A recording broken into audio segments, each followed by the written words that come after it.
Welcome back to my channel, which is Sri BS Biology Tutorial. So student, in this video we will discuss about the functions of Golgi body. In the previous video lecture we have discussed about the structure, occurrence and some general introduction about related to Golgi body. So to proceed this video, I want to suggest you a special kind of trick which is very useful to remember और learn function of Golgi body. So इस video को शुरू करते हैं। इस video के अंदर एक सिंपल सी ट्रिक ले रखी है मैंने, जिसके अंदर जितने भी लेटर आते हैं उसके बिहाफ पे हम बता सकते हैं कि Golgi बॉडी के कौन कौन से फंक्शंस हैं। अब ट्रिक के लेटर के अकॉर्डिंग इसको स्टार्ट करते हैं। जो ट्रिक है वो है वीरेंद्र जी क्लासेज। इसके अंदर सबसे फर्स्ट हम बात करते हैं इन दो लेटर की, वी आई की। वी आई का यहाँ पर मीनिंग है vitellogenesis. As you know that vitellogenesis means synthesis of yolk sac. Synthesis of yolk sac को हम क्या बोलते हैं? वाइटेलोजेनेसिस। अब ये जो यॉक सेक है, एक उस साइट के अंदर गोल्जी जो कॉम्प्लेक्स होता है, गोल्जी बॉडी जो होता है, क्योंकि उस साइट एक सेल है, इसके अंदर जो गोल्जी बॉडी गोल्जी कॉम्प्लेक्स है, ये गोल्जी कॉम्प्लेक्स अपने चारों ओर क्या करता है? न्यूट्रिएंट को डिपॉजिट कराता है। किसको डिपॉजिट कराता है? न्यूट्रिएंट्स को। और ये न्यूट्रिएंट्स रिस्पॉन्सिबल होते हैं किसके फॉर्मेशन के लिए? यॉक सेक के लिए। So I think you have cleared about that yolk sac synthesized in the presence of Golgi complex. This is the most important function about related to Golgi. Now the second two letter are RE. RE means reverse pinocytosis. Reverse pinocytosis. So we know that there are two type of process. First one is endocytosis and second one is exocytosis. Endocytosis means क्या होता है? कोई भी एक cell अगर अपने material को बाहर की ओर सिक्रेट करती है या बाहर की ओर पहुंचाती है तो हम उसको क्या बोलते हैं? एक्सोसाइटोसिस। और जब कोई भी सेल अपने मटेरियल को अंदर की ओर एंगल्फ करती है तो हम उसको क्या बोलते हैं? एंडोसाइटोसिस। इसको थोड़ा सा और समझते हैं। एक सेल के अंदर दो तरीके की प्रोसेस होती हैं। एक को हम बोलते हैं एक्सोसाइटोसिस और एक होता है एंडोसाइटोसिस। एंडोसाइटोसिस।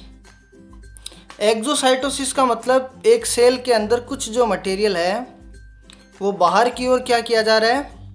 रिलीज किया जा रहा है।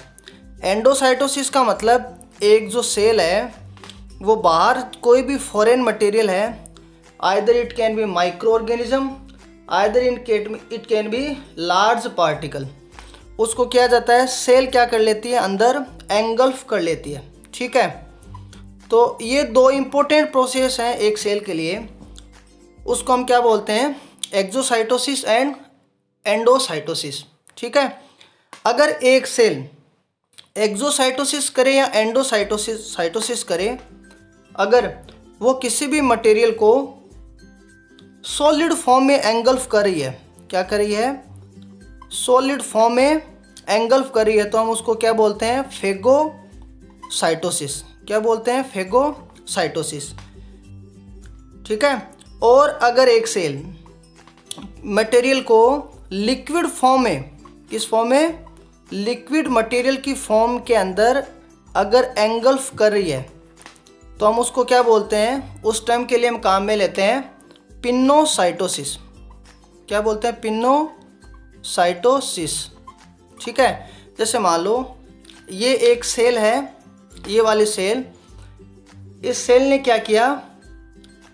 इसकी ये सेल मेम्ब्रेन, ये सेल मेम्ब्रेन और ये सेल का साइटोप्लाज्म। ठीक है, अभी क्या हुआ? कोई भी फॉरेन पार्टिकल इस सेल के बाहर डिपॉजिट है। ठीक है। अब ये फॉरेन पार्टिकल या तो सेल डेब्रिज हो सकता है, क्या हो सकता है, सेल डेब्रिज, या फिर ये क्या हो सकता है, कोई भी पैथोजन हो सकता है। अब इस सेल की मेम्ब्रेन के अंदर चेंजेस आते हैं, इसकी वजह से ये क्या करती है, सेल मेम्ब्रेन धीरे धीरे क्या करती है, इस मटेरियल को अंदर एंगल्फ कर लेती है और एक वेसिकल लाइक स्ट्रक्चर बन जाती है, एक ट्यूबुलर स्ट्रक्चर बन जाती है, एक वैक्यूल की तरह की स्ट्रक्चर बन जाती है और ये मटेरियल को अंदर ले जाती है। अब इसको हम क्या बोलते हैं, फेगोसोम। क्या बोल दिया अपन ने, फेगोसोम, ठीक है। अगर ये सेल सॉलिड फॉर्म में इस मटेरियल को अंदर लेके जा रही है तो अपन ने इसको बोल दिया फेगोसाइटोसिस। और ये अगर लिक्विड मटेरियल को अंदर लेके जा रही है, इसका मतलब जैसे एक्स्ट्रा सेल्यूलर फ्लूइड होता है, अगर उसको ये अंदर लेके जा रही है एक्स्ट्रा सेल्यूलर फ्लूइड, तो अपन ने इसको क्या बोल दिया, एक्स्ट्रा सेल्यूलर अगर फ्लूइड को अंदर लेके जा रही है ये, तो अपन इसको क्या बोलेंगे, पिनोसाइटोसिस। ये हो गया पिनोसाइटोसिस। तो अभी यहाँ पर जो टर्म है वो क्या है, रिवर्स पिनोसाइटोसिस। इसका मतलब ये सेल लिक्विड मटेरियल को क्या कर रही है, बाहर की ओर रिलीज कर रही है। ये देखो लिक्विड मटेरियल को बाहर की ओर रिलीज कर रही है। अब ये लिक्विड मटेरियल बाहर की ओर रिलीज करने का सिंपल मीनिंग क्या हो सकता है, रिवर्स पिनोसाइटोसिस को हम एक्सोसाइटोसिस भी बोल सकते हैं। समझ गए आप मेरी बात। एंडोसाइटोसिस में हम अंदर ले रहे थे मटेरियल को, अब यहाँ पर क्या हो रहा है, एक्सोसाइटोसिस हो रहा है। इसका मतलब मटेरियल को बाहर रिलीज किया जाएगा, इसलिए इसको क्या बोल दिया अपन ने, रिवर्स पिनोसाइटोसिस।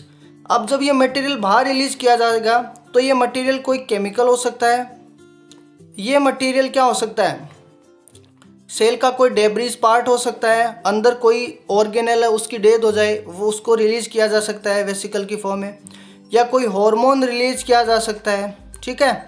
तो हम उसको क्या बोलेंगे, रिवर्स पिनोसाइटोसिस। तो गोल्जी कॉम्प्लेक्स का इस प्रोसेस में सबसे ज़्यादा रोल होता है। नेक्स्ट हम बात करते हैं, देखो एंडी का मतलब एंड।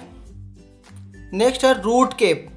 तो प्लांट की जो रूट केप होती है, अगर हम बात करें इस रूट केप की, तो जो रूट केप होता है उसके अंदर गोल्जी कॉम्प्लेक्स का या गोल्जी बॉडी के नंबर ज़्यादा होते हैं, इसलिए इसके अंदर डिवाइडेशन कैपेसिटी ज़्यादा होती है। नेक्स्ट हम देखते हैं glycosylation. As you know that in a simple cell structure, cell के जस्ट बीनीथ प्रेजेंट होता है एंडोप्लाज्मिक रेटिकुलम। एंडोप्लाज्मिक रेटिकुलम के ऊपर क्या प्रेजेंट रहता है, एंडोप्लाज्मिक रेटिकुलम के ऊपर प्रेजेंट रहता है राइबोसोम। अब राइबोसोम से जैसे ही प्रोटीन सिंथेसाइज होती है वो किसके अंदर आ गई, एंडोप्लाज्मिक रेटिकुलम के अंदर। एंडोप्लाज्मिक रेटिकुलम से वो वेसिकल की फॉर्म में यहाँ से रिलीज हो गई। ये वेसिकल की फॉर्म में कहाँ चली गई, गोल्जी कॉम्प्लेक्स के पास, ठीक है। तो गोल्जी कॉम्प्लेक्स के पास जाने के बाद में क्या होता है, एक प्रोटीन के साथ में क्या ऐड हो जाता है, कार्बोहाइड्रेट। क्या ऐड हो जाता है, कार्बोहाइड्रेट। मतलब एक प्रोटीन क्या हो गई, मॉडिफाइड हो गई। कार्बोहाइड्रेट जब ऐड हो गए इसके साथ तो अपन उसको क्या बोलेंगे, ग्लाइकोप्रोटीन। क्या बोल देंगे, ग्लाइकोप्रोटीन। ग्लाइको का मतलब क्या हो गया, लिपिड, और प्रोटीन का मतलब हो गया ये प्रोटीन। तो ये जो ग्लाइकोप्रोटीन का सिंथेसिस है उसको हम क्या बोलते हैं, ग्लाइकोसाइलेशन। उसी तरीके से लिपिड भी ऐड हो जाएगा, किसके साथ, प्रोटीन के साथ, और क्या बना लेगा, ग्लाइकोलिपिड, ठीक है, ग्लाइकोलिपिड्स, ठीक है, ये बन गया। अभी हम बात करते हैं नेक्स्ट जो इसके अंदर बता रखा है क्लासेज के बारे में, इसको देखते हैं आगे। क्लास एज के अंदर देखो सबसे फर्स्ट आ रहा है सी का मतलब क्या होता है, cell plate formation. As you know that the cell division in plant is completed by cell plate formation. आप सभी को पता है जब सेल डिवीजन सेल साइकिल के अंदर कंप्लीट होता है तो सेल डिवीजन के अंदर जब एक सेल दो सेल के अंदर स्प्लिट होती है, उस कंडीशन के अंदर क्या होता है, प्लांट के अंदर क्या बनता है, सेल प्लेट बनती है, और एनिमल सेल के अंदर क्या बनती है, सेल फ्यूरो बनती है, ठीक है, जिसकी वजह से एक सेल से क्या बन जाती है, दो सेल, ठीक है। तो अगर वो प्लांट सेल है तो उसके अंदर जो सेल प्लेट का फॉर्मेशन है, मतलब दो सेल के बीच में जो प्लेट बनती है उसके फॉर्मेशन को कौन इनिशिएट करेगा, गोल्जी बॉडी। ठीक है। नेक्स्ट पॉइंट है complex carbohydrate synthesis like cellulose, hemicellulose, pectin and mucopolysaccharide, इन सभी का फॉर्मेशन को एनहांस कौन करेगा? गोल्जी बॉडी, ठीक है। तो अगर इनका फॉर्मेशन होगा तो सेल वॉल और मिडिल लेमेला बनेगी। नेक्स्ट हम बात करते हैं इसके अंदर क्लास के अंदर एल की। एल लेटर का मीनिंग है लाइसोसोम फॉर्मेशन। देखो lysosome primary, secondary, tertiary type का होता है। सो प्राइमरी जो लाइसोसोम है उसका फॉर्मेशन कौन करेगा? गोल्जी बॉडी, ठीक है। एक सिस्टम होता है जिसका नाम होता है GERL, ठीक है। Golgi body, endoplasmic reticulum and lysosome, ये जो सिस्टम होता है इसके अंदर वेसिकल की फॉर्म में प्रोटीन का ट्रांसपोर्टेशन होता है Golgi body to endoplasmic reticulum, endoplasmic reticulum to lysosome. या एक सिस्टम और हो सकता है endoplasmic reticulum to Golgi body, Golgi body to lysosome. तो ये जो ट्रांसपोर्टेशन है प्रोटीन का उसको हम सिस्टम बोलते हैं GERL सिस्टम। इसके बारे में किसी दूसरे वीडियो के अंदर हम बात करेंगे। तो जो प्राइमरी लाइसोसोम है जिसके अंदर क्या होते हैं हाइड्रोलाइटिक जो एंजाइम होते हैं वो इनएक्टिव फॉर्म में होते हैं, उसका जो सिंथेसिस होता है वो भी किससे होता है? गोल्जी बॉडी से। नेक्स्ट है एक का मीनिंग है यहाँ पर एक्रोसोम फॉर्मेशन।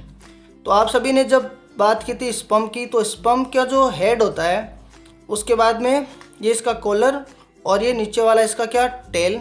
तो हेड के ऊपर किसका फॉर्मेशन होता है? एक्रोसोम का। एक्रोसोम के अंदर क्या होता है? एंजाइम होता है hyaluronidase, sperm lysine type enzyme होते हैं जो एग की जो oocyte होता है जिसको हम oocyte बोलते हैं उसकी मेम्ब्रेन को गलाने के अंदर, डिकम्पोज करने के अंदर बहुत ज़्यादा यूजफुल रहता है। तो ये जो एक्रोसोम का फॉर्मेशन है उसको भी कौन एनहांस करता है? उसको भी एनहांस करता है लाइसोसोम, ठीक है। एस का मीनिंग हो गया स्पर्म लाइसिन। फिर हम बात करते हैं किसकी? इस एस की। ये सबसे इंपॉर्टेंट फंक्शन है किसका? गोल्जी बॉडी का। तो इसका फंक्शन है, इसका मतलब सीक्रेशन एंड पैकेजिंग। पैकेजिंग के बारे में तो मैं ऐसा बताता हूँ आपको कि किसी भी प्रोटीन को पैक करना, डिफरेंट मॉडिफिकेशन करना, उसको वेसिकल की फॉर्म में अरेंज करना, ये सारे फंक्शन किसके होते हैं? गोल्जी बॉडी के। सीक्रेशन करने का मतलब अपनी बॉडी के अंदर जो भी cell as a secretory function करती है, जैसे मेमोरी ग्लैंड। मेमोरी ग्लैंड के अंदर जो सेल्स हैं वो मटेरियल को सिक्रेट करती हैं। पेनक्रियाज की जो सेल है वो क्या करती हैं? सिक्रेशन करती हैं। लीवर के अंदर जो सेल होती हैं, ठीक है, वो क्या करती हैं? सिक्रेशन करती हैं। कुछ गॉबलेट सेल्स होती हैं वो जो सिक्रेशन करती हैं। तो जो भी सिक्रेशन किए जाते हैं वो किसके थ्रू किए जाते हैं? मोस्टली गोल्जी कॉम्प्लेक्स का उसमें सबसे ज़्यादा रोल होता है। गोल्जी कॉम्प्लेक्स इन वेसिकल की फॉर्म में इसको रिलीज करता है by the process of exocytosis. चूँकि ये सिक्रेशन और पैकेजिंग को इंड्यूस करता है इसलिए हम इसको एक्सपोर्ट हाउस के नाम से भी जानते हैं। ई का मतलब क्या होगा? एक्सपोर्ट हाउस, ठीक है। फिर उसके बाद में लास्ट एस आता है, इसका मतलब होता है स्टोरेज। फैट को, प्रोटीन को स्टोर करने का काम होता है इसका, इसलिए हम क्या बता सकते हैं इसको? एज ए स्टोरेज ऑर्गेनेल, ठीक है। इस तरीके से इस वीडियो के अंदर अपन ने दो ट्रिक, एक तो वीरेंद्र जी और दूसरी trick classes, Virendra ji classes, इसके थ्रू अंडरस्टूड किया किसको? फंक्शंस ऑफ गोल्जी बॉडी को। These are the basic functions of Golgi body. अगर इस वीडियो से रिलेटेड कोई कमेंट हो, कुछ टॉपिक पूछना हो, कुछ पॉइंट पूछना हो तो आप कमेंट बॉक्स में लिख सकते हो। आई होप ये वीडियो आपको अच्छा लगा होगा। ये वीडियो अगर आपको अच्छा लगा तो चैनल को सब्सक्राइब करना और लाइक के बटन को प्रेस करना। Thank you so much.